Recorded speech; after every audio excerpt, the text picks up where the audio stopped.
So got that. All right, lesson three: identify OS types and features.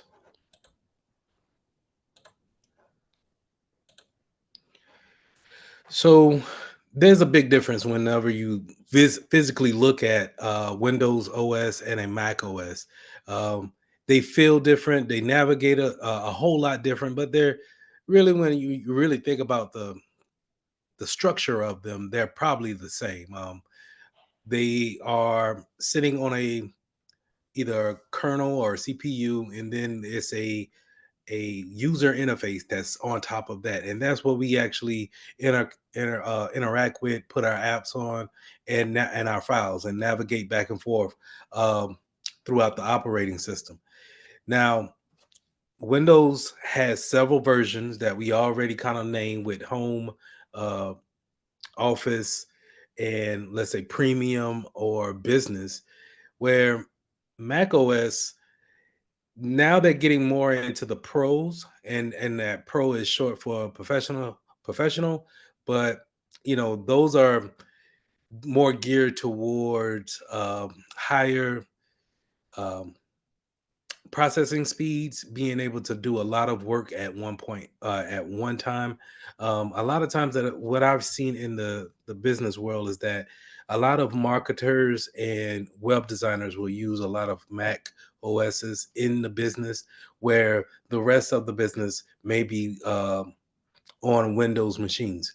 Now, this may be because of budgets, um, but it's a big learning curve for people who've been working on Windows the whole time to try to navigate in a Mac OS system, and not feel frustrated that they can't do that job because they don't know how to really navigate the system as well. Now, to that point, the people that have watched um, interact with Mac OS, they do a well job as far as uh, efficiency, being able to go from one app to the next, pull things over, switch over very smooth and efficiently. Whereas a lot of people, um, and I might be a little stereotyping here, but it could be a lot of older folks and a lot of younger folks who just don't know too much about Windows other than opening up a browser and just kind of going to their favorite website, or just going to do whatever they need to do for work, such as open up a Microsoft Word or an Excel spreadsheet.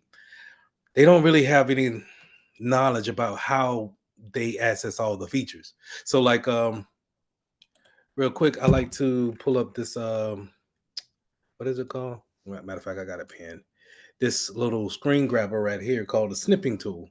This snipping tool is on every Windows computer um, out there. And this is how I do my screen grabs or screen captures. And this is what I would put out to you guys too, that whenever I ask for you to, you know, take a screenshot of something, if you're on a Windows machine, just pull up your snipping tool, which you could just type it in and it'll pull right up. Yeah, you don't even have to spell it right, but it's right there on every Windows machine, and you could just use that to do a new one and be able to snip whatever screenshot that you want, copy it, and paste it to an email or what have you. Um, but if you don't know that those tools are there, you just kind of just go about it without really knowing. Another one that I like to use is the notepad. I love my notepads. Put it down here. I like to put notes in them, of course.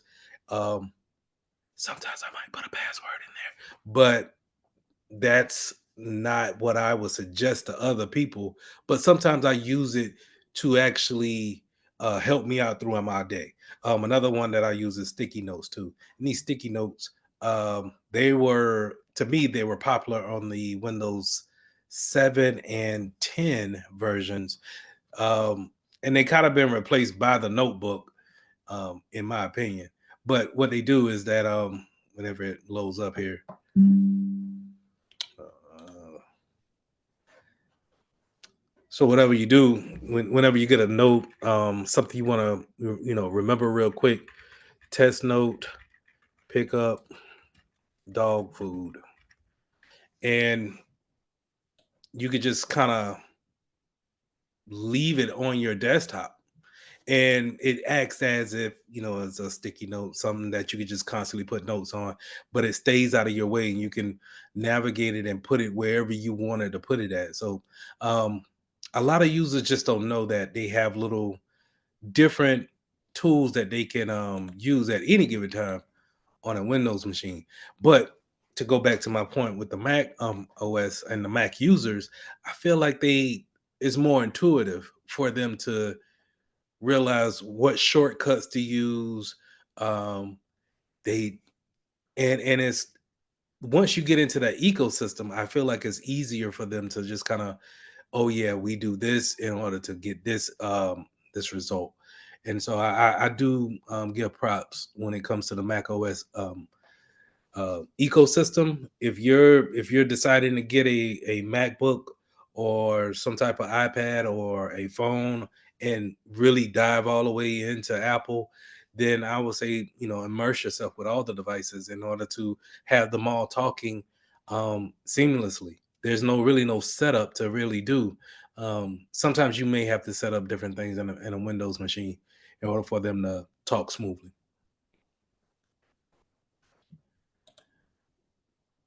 Unix and Linux. So Unix and Linux are typically the same type of OS. So there will be kind of like, have you ever heard of sister companies or yeah, sister companies? So they're very similar, but they're just known by different names.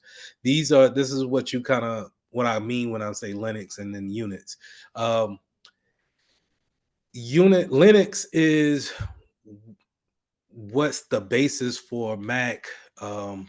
What you see here on your screen, which is a Ubuntu, uh, Kali Linux, what we use in cybersecurity world for penetration testing. All those things are built off a Linux platform, and a lot of your computer-based systems are Linux based. And so, if you can understand Linux, if you can use it to your advantage and be able to navigate it around, that's one point that I will give you over learning Windows. There's a ton of people who know Windows. There's a ton of technicians that love know Windows, um, and I can't say the same about Linux and Unix, Red Hat, whatever you have in that field of Linux. Um, it doesn't compare to the amount of people who know Windows. So the thing about Linux is that they run very important systems, such as, to give you an example, um, whenever you take a plane flight, and you have those you're looking at the screen in the back of the seats and you're watching a movie, the system that's running the movies for everyone on that plane is a Linux system. And so if you can set yourself up to understand um, Linux, then you can n- put yourself into a niche that's very profitable, in my opinion. Now, the wonderful thing about Linux and Unix is that these things are open source. Open source means free to use. You can easily type in, let me pull up a window here. Um, Kali Linux. And unlike Windows, this operating system is free to download. You could just download it and then run it on um, your virtual box that's free to use as well. And so when it comes to learning something, you can actually create your own environment in order to learn these type of tools and really set yourself up for success. So I'm not saying that it's easy. So Kali Linux is not necessarily the easiest thing to install, especially if you've never really worked with Linux before. So you have to do a lot of DOS work, and that's where we're talking about that CMD, what we talked about last time. We're doing a lot of commands in the beginning to set the actual operating system up, and so it may it may stretch your abilities in the beginning, but I can if you take my word for it, there's a lot of people who they do not go down this road to learn these type of systems, but they are free for us to use. Um, Sorry about that. Ubuntu is the same way. You could download that operating system and use it is the same way.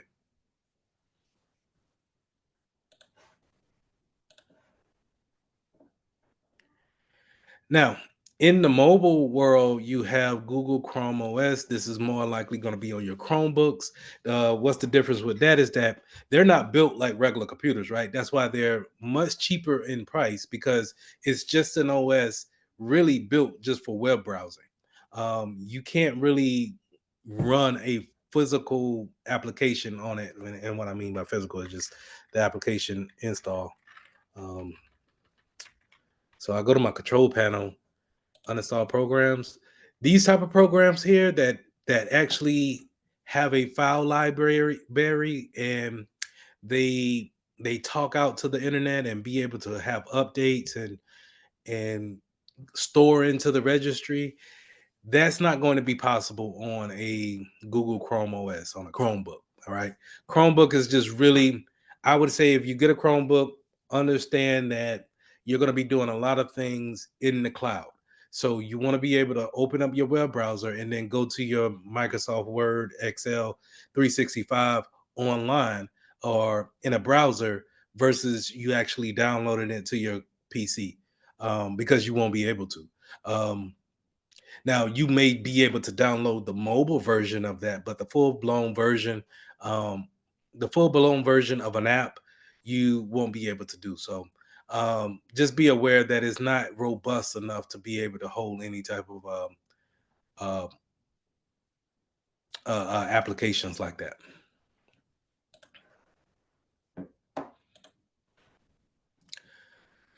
So we in this class we already had our wars about iOS and Android. Um, there's really no explanation to either one, or is one better than the other. I think it's all really kind of preference. um, and I think each one of them have their high points. I don't really think they have low points. I really do think that the low points will come to whoever wants to be against the other. But the Apple OS it spans across all of their mobile devices. Um, which side note, I think that the reason why they don't really kind of make the iPad more of a desktop, um, or a more of a laptop type of device, because I think if you really pair it with a mouse and a keyboard, then it will eliminate the MacBook. The MacBook, in my opinion, there's no need for the MacBook Air or the Pro. If the iPad begins to become more powerful and as the cloud grows and we could do more things in the cloud, there's really no need to carry around a whole laptop when you could just carry around an iPad, um, and just be able to connect a keyboard and a mouse to it, and you still get the same results. Just have a MacBook, I mean, an iMac at the house for your desktop, and just kind of roll with that way. But uh, nevertheless, their iOS runs across all the platforms. So if you're using an iPad, you should be able to use an iPhone.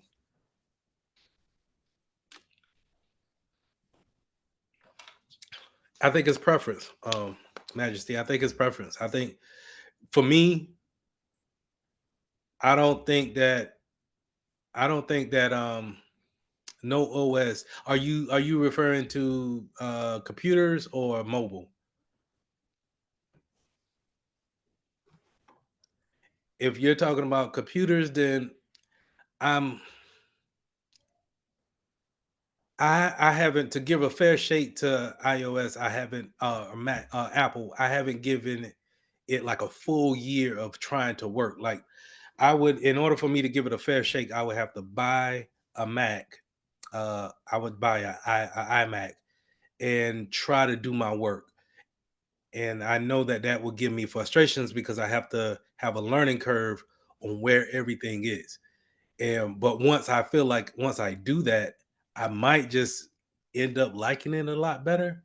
But I'm so in tune with Windows is that I've been working with Windows since '07, so it's kind of hard for me to say that I'm gonna just put it down and not pick it back up or not be able to. Because so okay, prime example for work. Um, I constantly have to go and remote into Windows servers.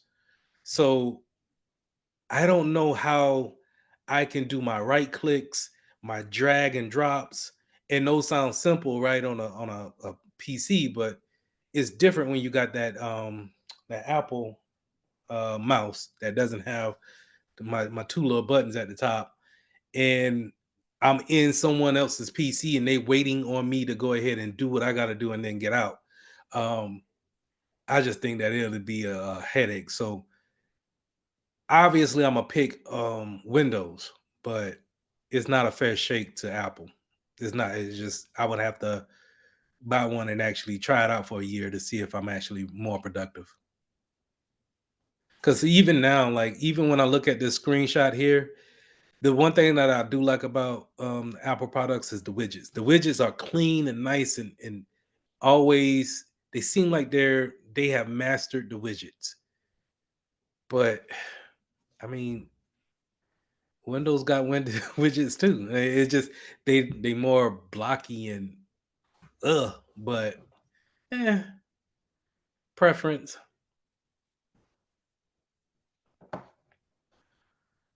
Um, so we already talked. Are we gonna go into the iPhone? So all right, I'll just you can't how I can't highlight. Well, I talked about iPads and iPhones here.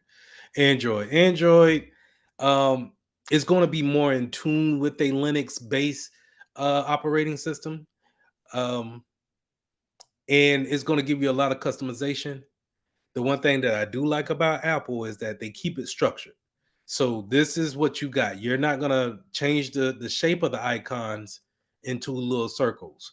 All of them are gonna be rounded squares, and you're not gonna be able to throw anything off this grid. It's just gonna be a perfect grid, which is really columned out with rows.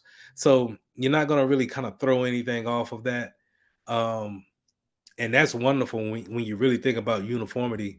Um, the Android operating systems give you more customizations, but on the turn of that is that I think they set them up for more. They set themselves up for more vulnerabilities just because of the actual customizations that they can have out there. A lot of things is open source. So going back to that open source word, um, when you have things that are open source, free to use, that means someone who we really don't know created the software and now we can use it at our leisure. But if we're using it at our leisure, we don't know what's going on in the background. We don't know if it's legitimate software or not. And so while we get that customization, we don't have that peace of mind. Where on the other hand, Apple, they keep it so structured that anything outside of that structure, is not really meant to be on the phone in the first place. And so you can automatically not trust it. That's why they can automatically say we are more safer because of the restrictions that they automatically put on there. Um, but I still kind of prefer the freedom that you get with the Android system. You just sometimes you feel like customization is what makes a mobile phone fun, and sometimes you can go a little bit too basic with the iPhone, in my opinion.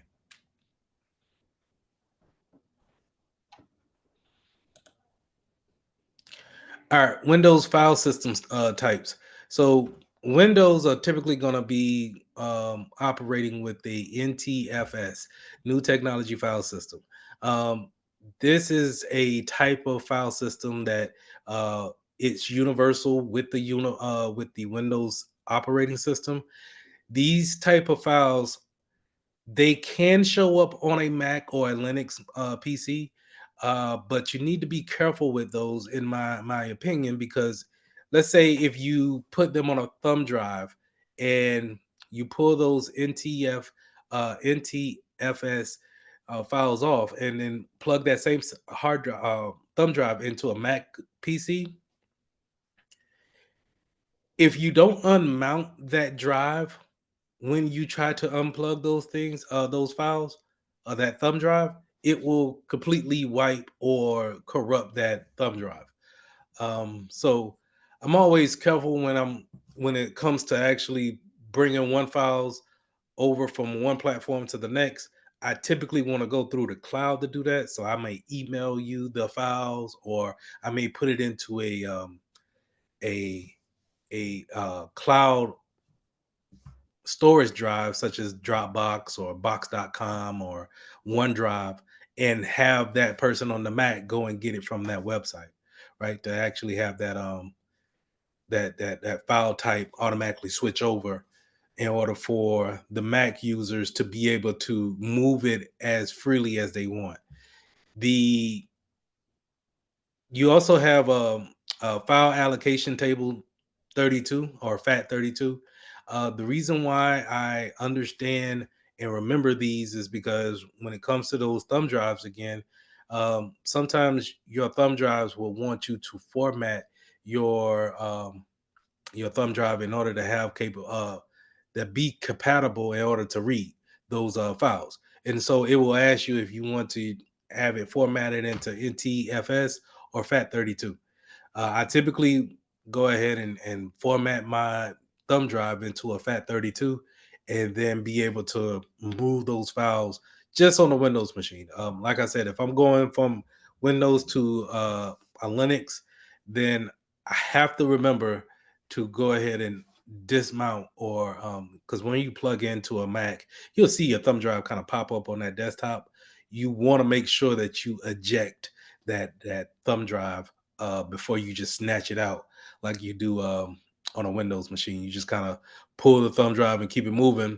Well, that'll end up corrupting that thumb drive for that, and you don't want any kind of important information and do that.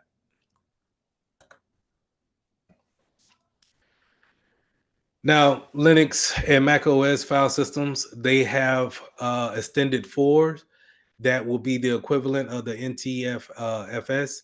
I also um, I've seen and associate the DMGs to be the installation file types for Mac OSs, Linux for systems. And so if you are downloading, let's see if I can do I still got it up.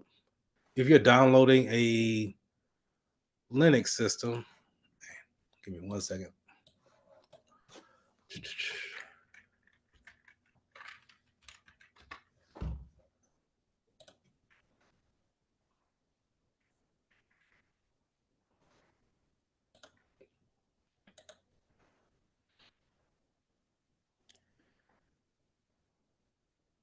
You can put it on the mobile now.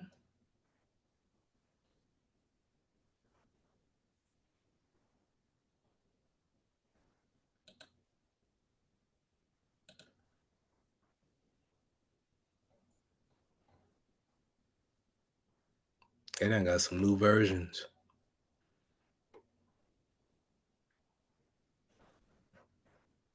Never mind. I was going to show you if I would have to look into these to see which one is the one to download, as I just click on one. All right. But I normally if you see one that's like .exe installer for a Windows, and then a DMG for um a Mac OS, then I usually tell the difference with those two different extensions.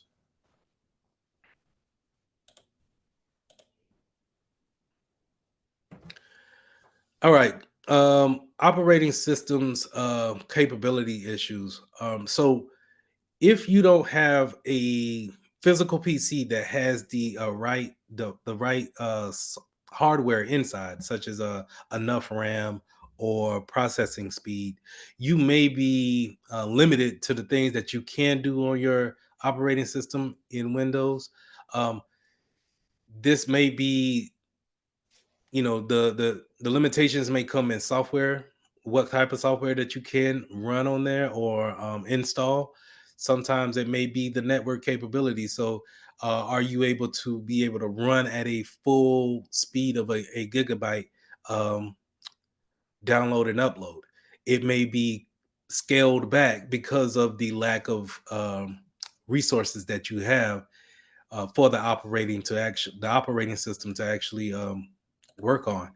So what I typically will tell people is that you would always want to do like a Windows um, 11 requirements. You want to see what requirements you have for the install if you're going to install it from scratch. And typically they will tell you exactly what you need on your PC in order for it to be upgraded or you're installing it from scratch. And if even if you go with the minimum requirements, it may give you some type of kickback on the capability. And so you always want to make sure that you hit your minimum, if not more than your minimum when it comes to installing these type of systems. Same thing goes for the Linux systems too. You want to make sure that you have the requirements right in order to make sure that you have enough storage and memory to install these different types of systems.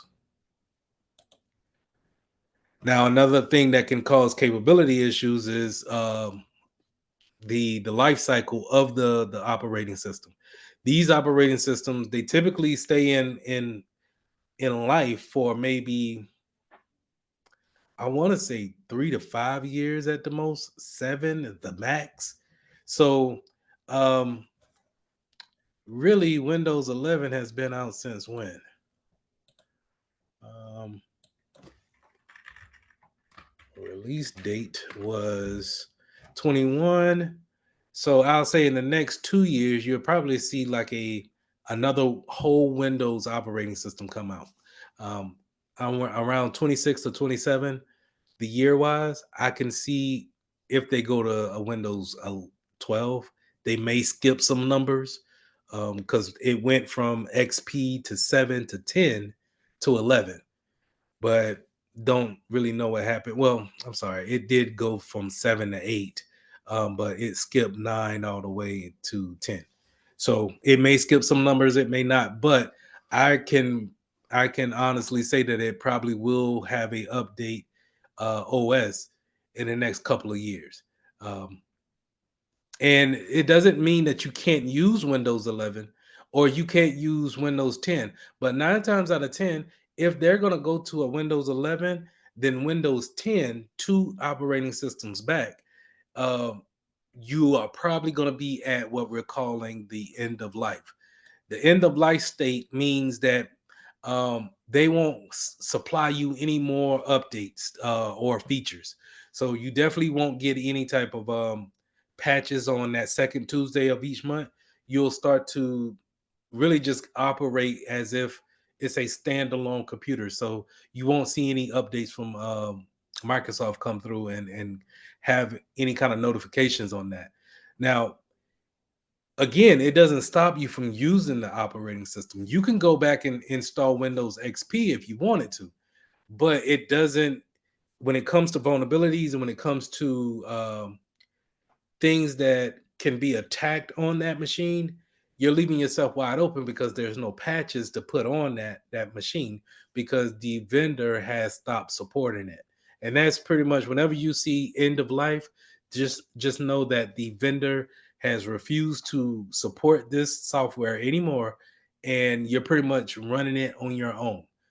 Not saying that you could fix it, but whatever bugs that it comes with, um, whatever vulnerabilities, it's on you if you get hacked or it crashes during a critical time. Now, going back to my situation of saying that in 2 years that they're gonna have another operating system come out, you can still use Windows 11, and they still may support Windows 11, even though they just came out with 12, they may support Windows 11 all the way up for another 2 years. And but what does that mean? They'll give you patches to fix anything that may be there, but they're not going to give you any new features that Windows 12 may come with. Okay. So just understand that piece of it. And when you're working at a business, um, this is a major thing because a lot of times we have our we have all of our systems set up for that particular OS. And then when they want to do an upgrade to a new OS, we have to figure out if we're going to go to that new OS or just stay where we're at. But as IT professionals, I will tell you is that you need to start to take that new OS and start testing your applications on it then and there to understand how does the new operating system act and what things do you guys need to change before actually rolling out that new operating system, because you will need to do so. Again, you may get one extra year on your old operating system, but eventually you will have to move everybody over to the new one in order to stay safe and to keep up with the times. Don't let things get out of hand. So just real quick, uh have y'all seen any Windows 7 machines on the campus or in place of business where y'all at?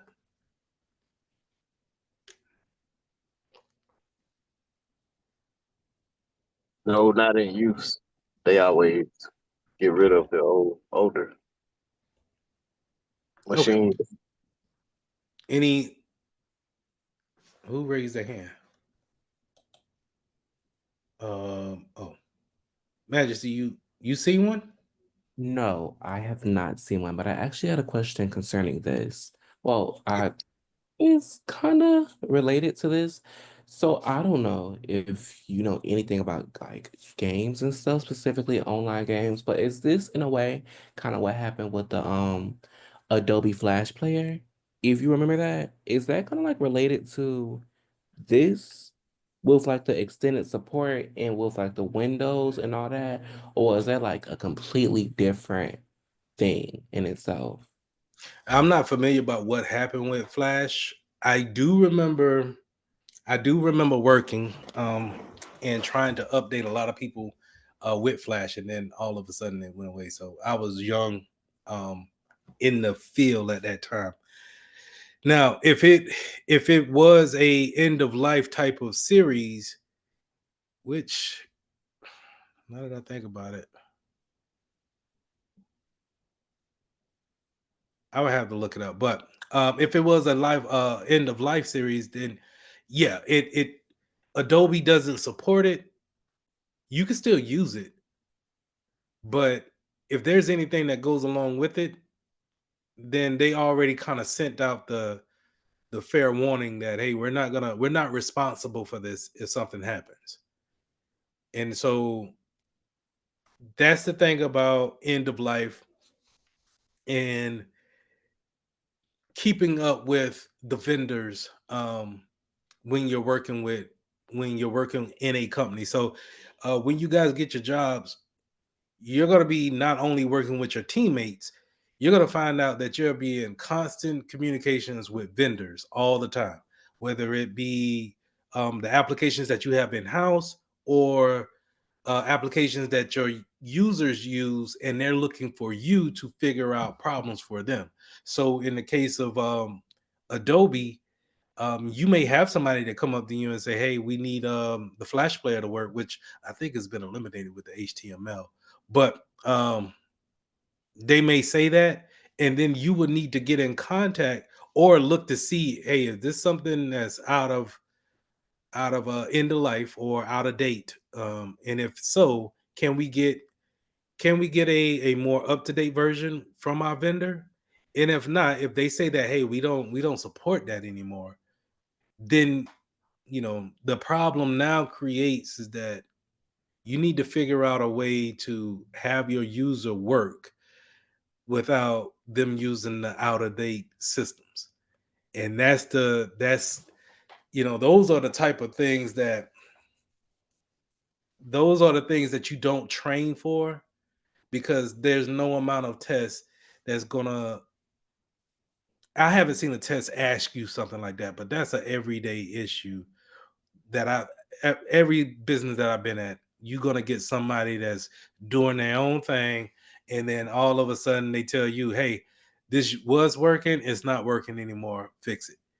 And it just doesn't fall in line with what the policies are and all that good stuff. So, um, a roundabout answer, but I hope I got it. Yeah, I hope I clear some things up for you. All right.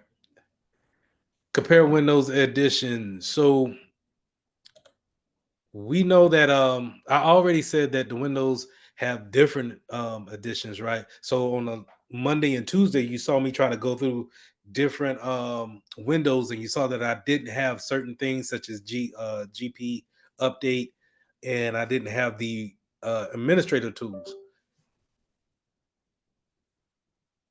All right, my bad. I didn't have the administrator tools. Don't want it. That keep popping up, man. I gotta fix that. Anyway, um, that's because of the additions, right? Um, you're gonna see a lot of home editions, and you may see the home editions in the business environment. Oh, real quick. Y'all said that you didn't see the Windows 7. Do you see any Windows 10 in the environment?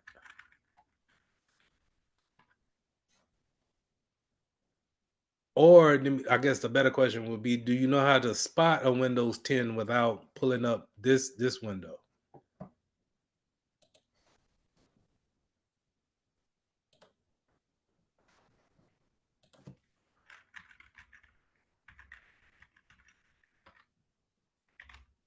Okay, so Windows 10 typically, if it hasn't been changed on the background, it's going to look like this.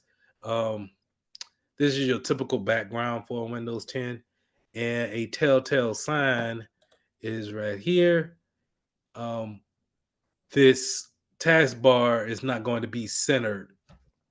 It's typically going to be off to the right, I mean to the left. So even if they change the background, these things kind of like are telltale signs that they're not Windows 11. Now, you don't have to go to Windows 11. You could stay on Windows 10, but there is a version of Windows 10 that's out of date. Um,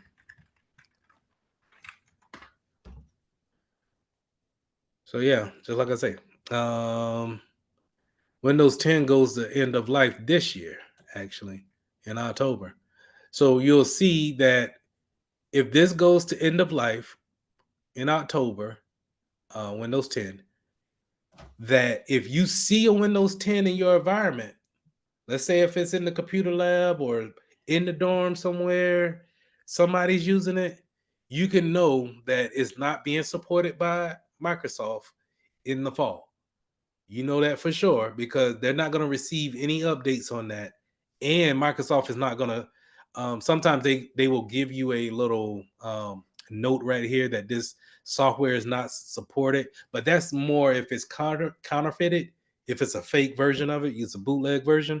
But since it's going to be a licensed version, that's cool. They're not going to give you that little badge, but it's not going to be supported. So when you're looking at vulnerabilities, use that to your advantage and say, hey, I think y'all need to go ahead and upgrade to at least Windows 11. I think by the time October rolls around, they should be hinting at a Windows 12 or 13 or something to move to, or at least get everybody on 11 and get people off of 10. But anyway, I digress. The home editions. The home editions are typically going to be stand out because of one thing, right? And I see this in the business all the time. You can go here on the home edition and you see this little application right here, the Xbox. And now, since online gaming is more prevalent with being in the cloud, this could be in a business setting, and a lot of people not know that it's on their PCs at work, and they might be able to spin this up and start playing games at work. I don't know if there's a lot of IT departments know that Windows is coming with this on there because they're not shutting it down, in my opinion. Now, if you do shut it down, you may shut down a port that you need open, right? And I get that, but um, I think it needs to be addressed. I'll just leave it there. But that's a telltale sign. Or some home entertainment is going to be on a home edition for your Windows operating system. Now, you also have editions such as professional, enterprise, education edition. I haven't seen education edition. I would like to see that though. Just to see what kind of different details that they have on there.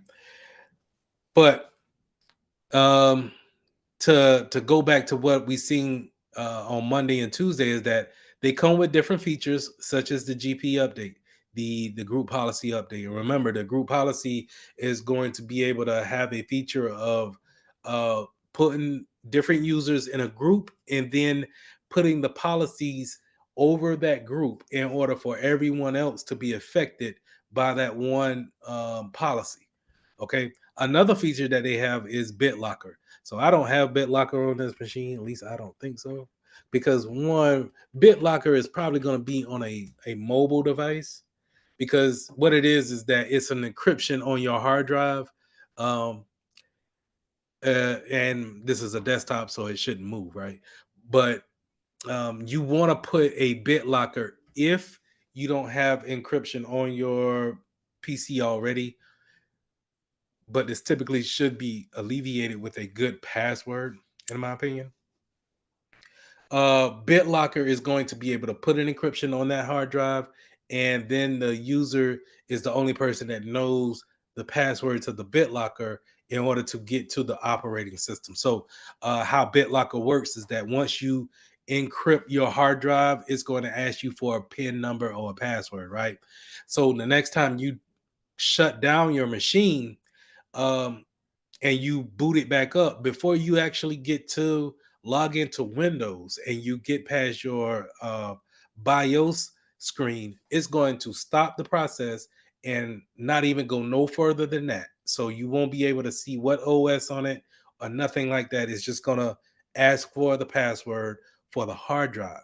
And once you give your password for the BitLocker, the hard drive, it's going to then continue with the Windows boot up in order to log you in. Extra layer of security. Um, some people like it, some people don't. What you'll understand is that a lot of users don't like processes, man. They don't like to go through uh, several things just to kind of get to a normal spot. So if you go into cybersecurity, just understand that um, you don't want to make it to where it's so restrictive to where no one can do work, and you want to be able to give them enough freedom to be able to be productive at work, but keep them secured while doing it. All right.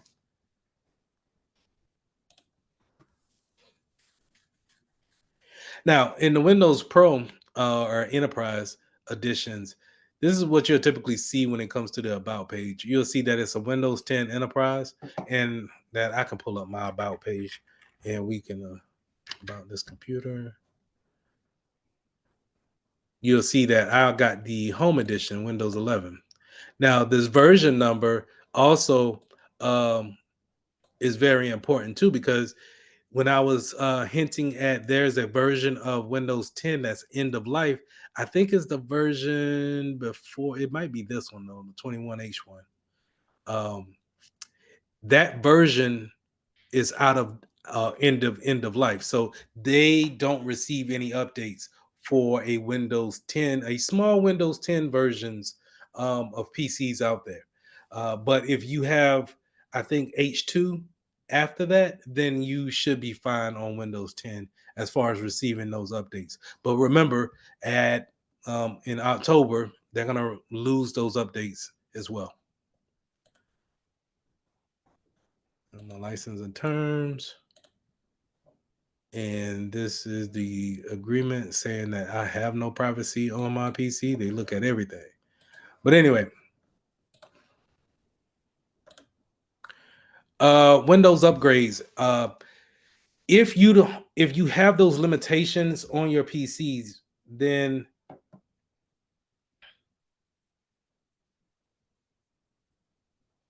give me 1 second.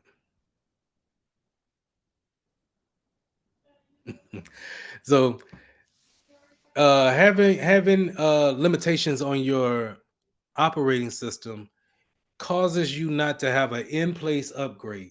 So these in-place upgrades to me are great, right? So if you guys are looking now for a Windows 10 machine on your in the school or around in your business or something like that, if you see it, if it has um the proper specifications on it, then it should be able to do an in place upgrade. So what that means is that I could be able to go to my start menu, go to update, and when it's ready for an upgrade to Windows 11, or if it's going from 7 to 10, it should say up in here somewhere, not in this these columns right here. I'm sorry, these rows, but up in here it should say upgrade to the latest OS.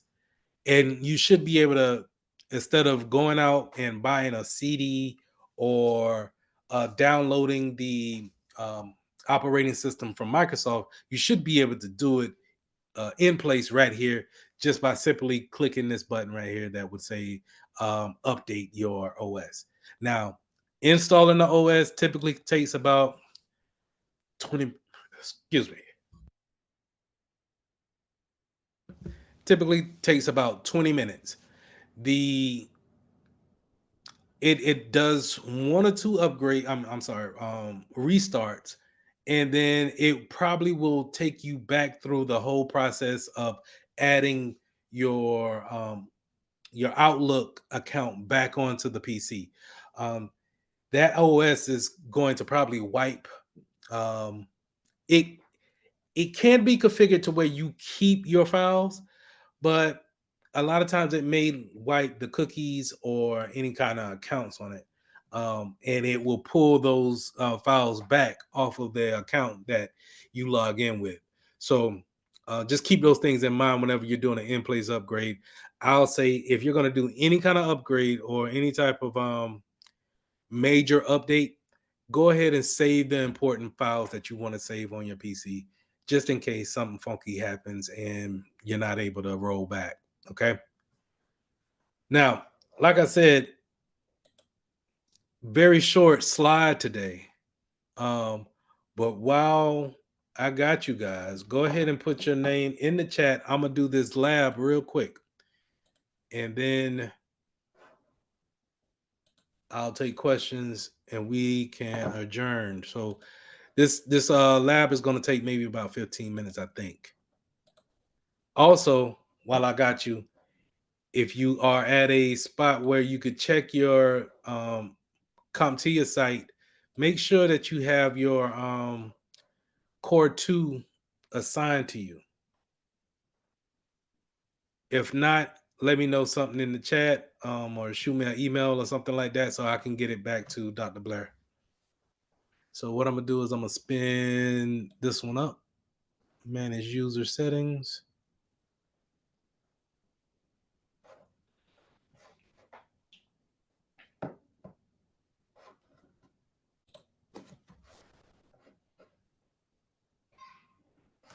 What the? Let me start it back over.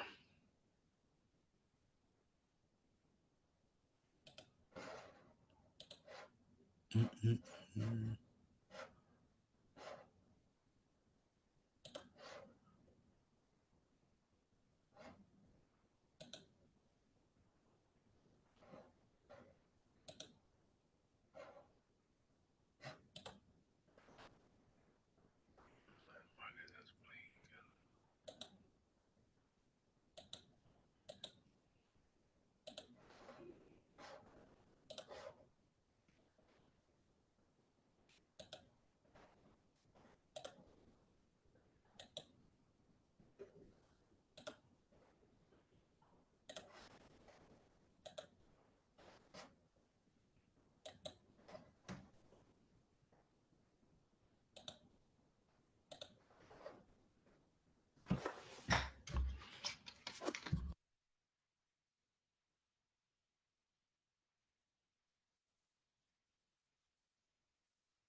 We can't hear you. My bad. I hit my button. I was saying how I guess y'all missed that whole piece of me going through this whole piece, but I was saying how they put the redundancy of the settings gear above the power button, and so it's a redundancy. You don't necessarily have to go that far or look for it there. You can always type it in here or find it any other way. Um,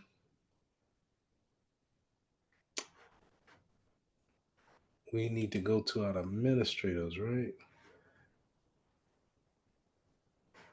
Need to find the administrator tools. Click IT, administrator tools. Thought I had that open. Double click the computer management.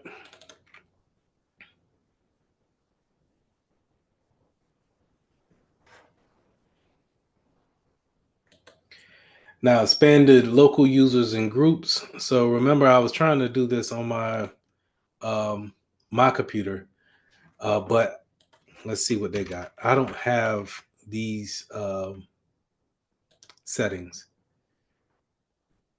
but this is a Windows Professional edition. So unlike my Home edition, they have the features that I don't have on my Home edition. All right. So we open the users and groups, select the users folder, which we did.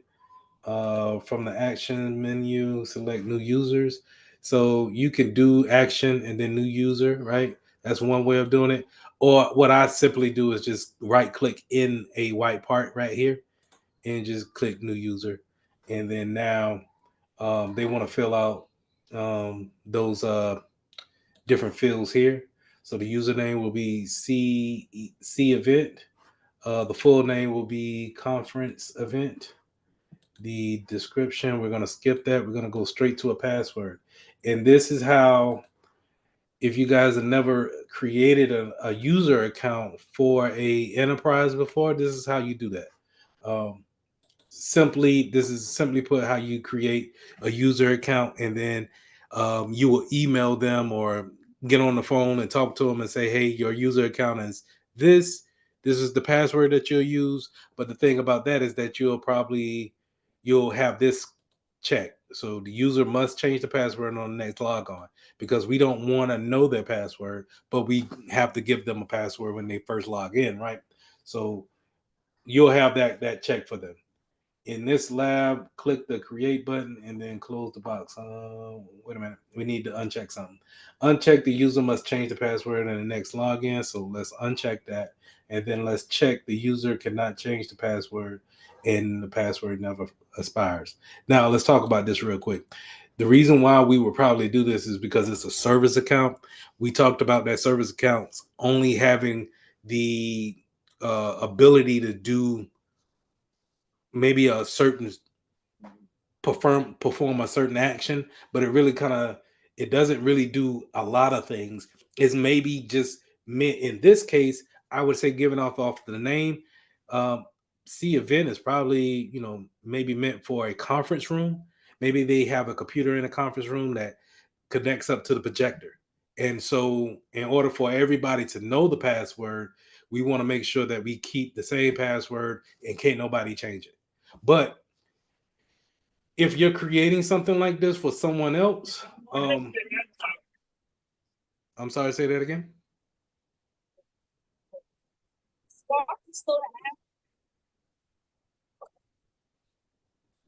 It's kind of hard to hear you. You're kind of breaking up.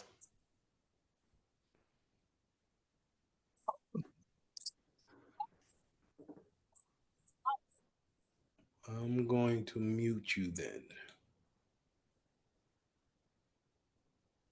Okay.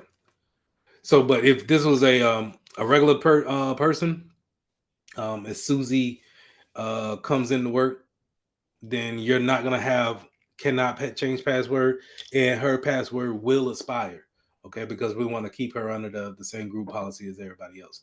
But in this case, we're gonna create, and you see the window doesn't go away, but this person should have been added to the group. If we don't see that, they just populated by closing that window out. So let's go ahead and we did that. Click the create button. We did that. And then we need to hit our score.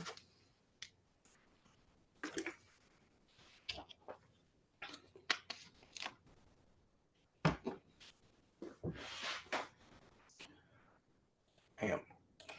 All right. Now let's close out of that. Click the start menu and click on Morgan icon user. Let's close out all this. Go to Morgan's. Now, her profile, normally profiles are right here on Windows 10. Here on a Windows 11, those profile is going to be here at the bottom.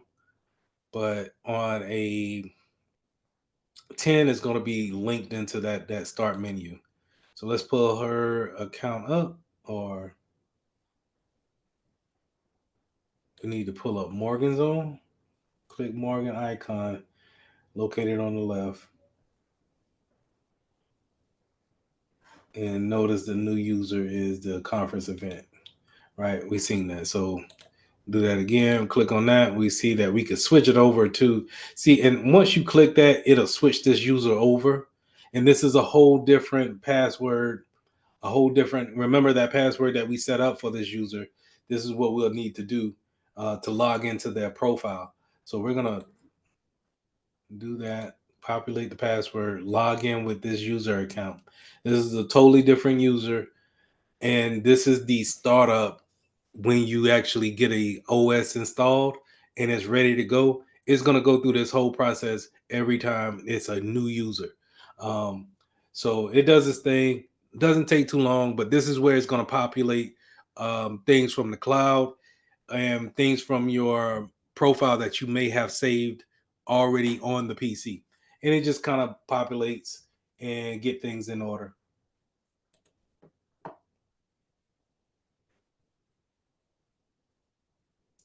All right, choose the purposes screen. Okay, I'll wait till that comes up.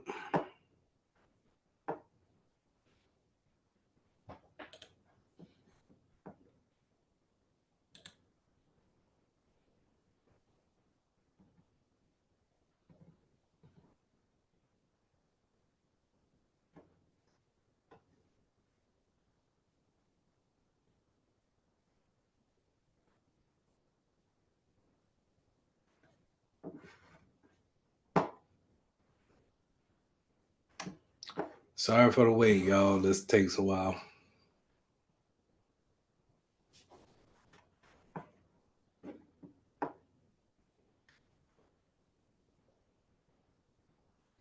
Not a problem, man.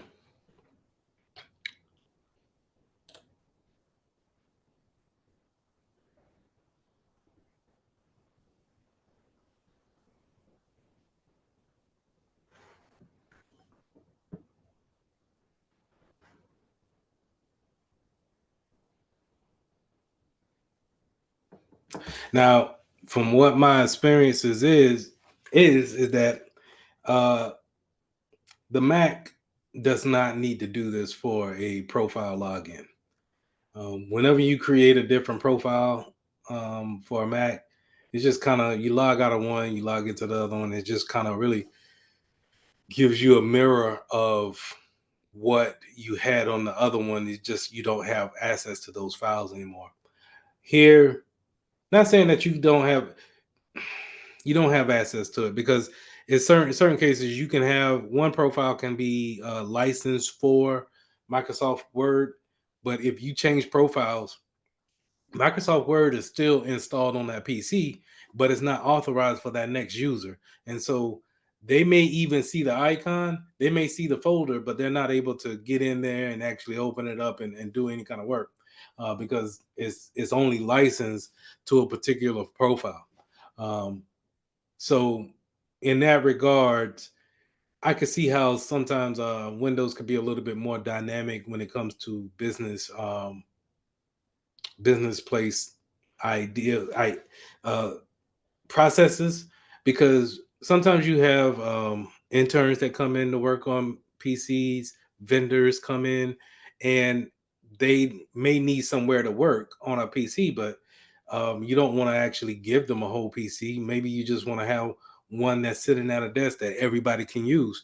And if that's the case, then if they do get a profile, then they need to have a profile that's very different than someone who's authorized to have certain applications on it. This is taking forever and a day.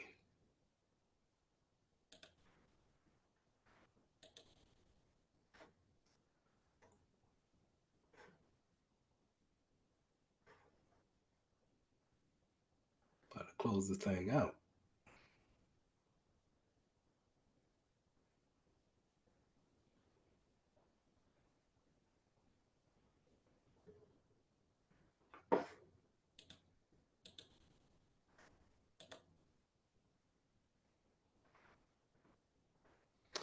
Yep, I'm about to close this out. All right. Cancel the lab. I'll tell you what we'll do. We'll pick it back up on Monday. But at least I got to show you the user and the groups window. We'll need to do that again. Because I really want to stress the facts on those screens, and I want to make sure that you guys are being able to go in there and manipulate them if need be, because those are the type of skills that you're gonna want to take with you into these type of positions, because whether you know them or not, they play a big part in security as well. So with that being said, are there any questions?